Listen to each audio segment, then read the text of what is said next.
Sage Sensei Gestion de production est le module de l'ERP Sage Sensei qui permet de gérer l'ensemble des flux de production. Je vous propose un rapide tour d'horizon de ses principales fonctionnalités. Commençons par les données techniques. Parmi celles-ci, voyons les trois principales. Tout d'abord l'article.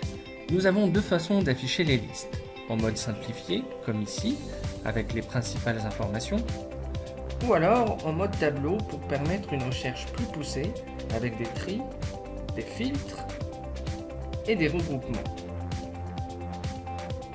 Dans la fiche article, les principales informations apparaissent dans la fiche signalétique. Puis les autres sont répartis dans les onglets sur la gauche. Voyons maintenant un exemple de nomenclature. Il s'agit tout simplement d'un composé et d'une liste de composants. Nous pouvons gérer plusieurs niveaux de nomenclature et il est également possible d'associer à un même article plusieurs nomenclatures alternatives. Et pour finir avec les données techniques, regardons la gamme opératoire qui regroupe la liste des opérations nécessaires à la fabrication d'un produit. Chaque opération est une tâche à réaliser sur un centre de charge avec un temps de production théorique. Ce temps de production peut être subdivisé en temps fixe pour le réglage et en temps variable. La gamme opératoire a deux objectifs, le calcul du coût de revient et la planification des machines. Après les données techniques, découvrons le fonctionnel avec en premier lieu le calcul des besoins nets. Ce calcul tient compte des commandes clients et des stocks mini issus de la gestion commerciale et des prévisions. Une prévision peut être saisie. Pour cela, il suffit d'en ajouter une en sélectionnant un article et les quantités par période. Elle peut être importée depuis un fichier Excel dès lors que le fichier respecte la bonne structure. Elle peut enfin être générée en fonction de l'historique de vente, de manière à tenir compte de l'expérience des années passées. Quand on lance le calcul des besoins, différentes propositions nous sont faites. Tout d'abord, les propositions de fabrication. Nous avons plusieurs lignes, chaque ligne est une proposition. Nous avons ici une proposition pour fabriquer 50 bureaux pour une date de livraison au 23 mai et donc il faut les commencer au plus tard le 2 mai. Les propositions n'ont aucun impact tant qu'elles ne sont pas validées, mais avant cela, il est possible de les modifier. Quand je double-clique, j'ai la possibilité de modifier la quantité lancée et la date de livraison. Je valide cette proposition que je transforme donc en ordre de fabrication. De la même façon, nous avons des propositions d'achat. Ici apparaissent des propositions en rouge pour signifier que la date de livraison ne pourra pas être respectée à cause du délai d'approvisionnement de mon fournisseur. Tout comme les propositions de fabrication, ces propositions d'achat peuvent être modifiées. Il est éventuellement possible de sélectionner un fournisseur alternatif. Et une fois validées, ces propositions d'achat disparaissent et génèrent un bon de commande d'achat dans la partie gestion commerciale. Le calcul des besoins nous a donc aidés dans le lancement des fabrications et des commandes d'achat. Maintenant que les OF ont été créés, nous allons les planifier dans le module suivant. Pour cela, nous lançons un calcul et une proposition nous est faite sous forme de diagramme de Gantt. À gauche, la liste des machines à planifier et au milieu, les opérations d'OF positionnées sur la bonne machine dans un ordre optimal. Cette proposition tient compte de la capacité des machines, définie par des horaires d'ouverture, et des règles de priorité complètement paramétrables. Ce résultat est néanmoins modifiable avec un simple glisser-déposer pour apporter quelques ajustements. Enfin, l'utilitaire de Dispo Matière permet de valider ce plan d'un point de vue composant. Ce planning peut être sauvegardé en tant que planning officiel ou tout simplement en tant que simulation.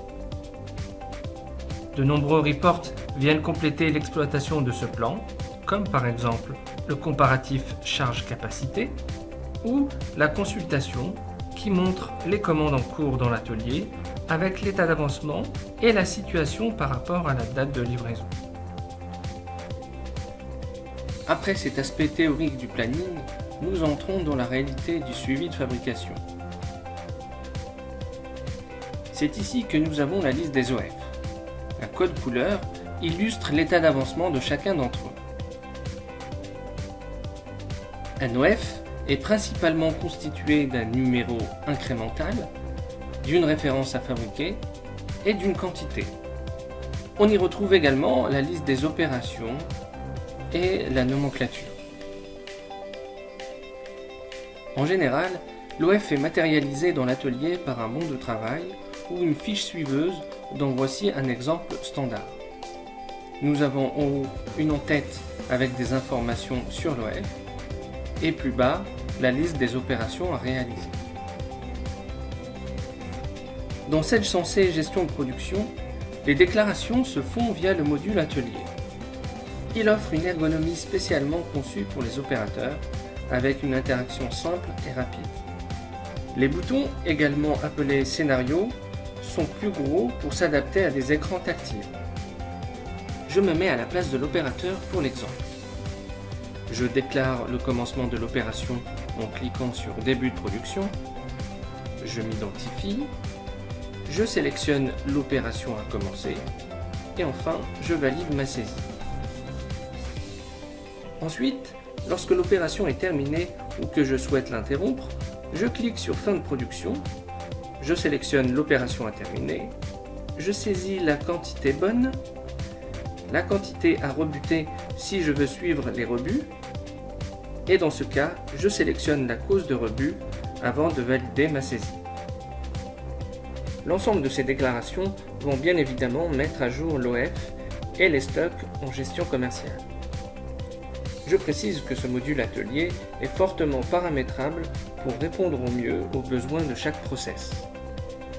Pour finir avec le suivi de fabrication, de nombreux tableaux de bord viennent aider au pilotage et à l'analyse de l'activité. Ici, le bilan d'OF met en perspective les écarts entre le prévu et le réalisé pour les consommations et le temps passé, et la conséquence de ces écarts sur le coût de revient. Le bilan d'OF clôture cette rapide démonstration dans laquelle nous aurons déroulé un flux standard, avec les données techniques qui permettent de gérer et de suivre la structure des produits et des moyens de production, le calcul des besoins nets dont l'objectif est de planifier les lancements de fabrication et d'achat pour minimiser les niveaux de stock tout en maximisant le taux de service client. Ensuite, la planification va valider la faisabilité du plan de fabrication d'un point de vue capacité machine et disponibilité matière. Et enfin, le suivi de fabrication dans lequel est exécuté le plan de fabrication avec les déclarations et un pilotage en temps réel via une interface simple et adaptée à l'atelier. Je vous remercie de votre attention et vous invite à découvrir le reste du fonctionnel et des bénéfices de Sage Sensei Gestion de production dans les prochaines vidéos.